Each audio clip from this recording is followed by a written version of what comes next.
Avant de commencer son activité de grand enseignant, Jésus a été baptisé dans le Jourdain par Jean le Baptiste. Et là, il s'est encore passé quelque chose de surprenant. Au moment où Jésus sortait de l'eau, Dieu a parlé du haut du ciel. Il a dit, celui-ci est mon fils le bien-aimé, que j'ai agréé. Matthieu 3,17. Ça te fait plaisir quand papa ou maman te dit je t'aime, n'est-ce pas? Jésus aussi a été très content. Jésus s'est toujours très bien conduit. Il n'a pas fait semblant d'être ce qu'il n'était pas.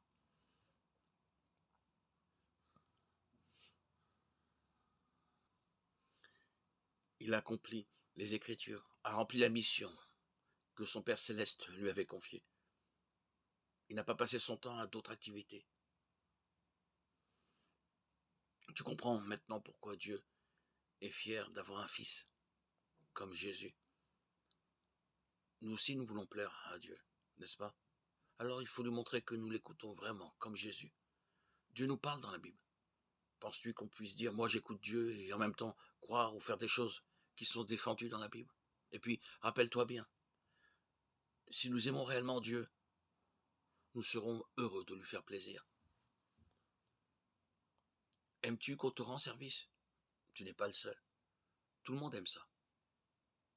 Jésus le savait bien, c'est pourquoi il rendait toujours service aux gens. Il annonçait qu'il n'était pas venu pour être servi, mais pour servir. Matthieu 20, 28. Par conséquent, qu'est-ce qu'il faut faire si nous voulons lui ressembler? Il faut rendre service aux autres, faire des choses qui leur sont utiles. C'est vrai que beaucoup n'agissent pas ainsi. D'ailleurs, la plupart des gens préfèrent se faire servir. Même les disciples de Jésus étaient comme ça au début. Chacun d'eux voulait être le plus grand, le plus important. Un jour, alors qu'il prêche aux environs de la mer de Galilée, Jésus et ses disciples s'arrêtent à Capharnaüm et entrent dans une maison. De quoi discutiez-vous en route? Demande Jésus.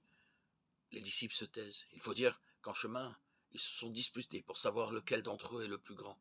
Marc 9, 33-34. Jésus sait qu'aucun des disciples ne devrait se croire supérieur aux autres.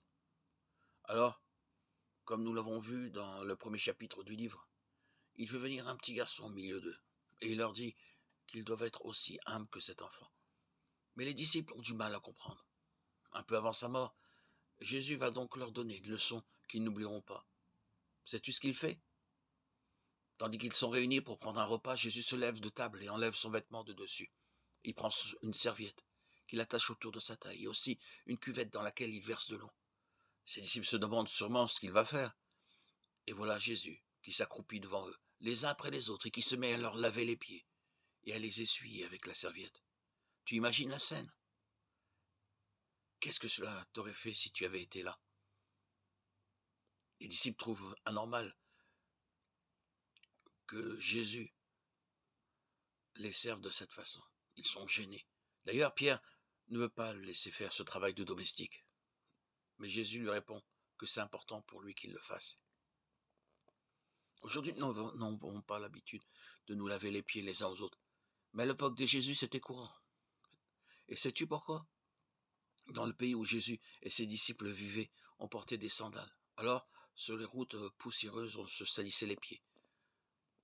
Quand on recevait des gens à la maison, c'était une marque de politesse de leur laver les pieds. Mais ce jour-là, aucun des disciples n'a proposé de laver les pieds des autres.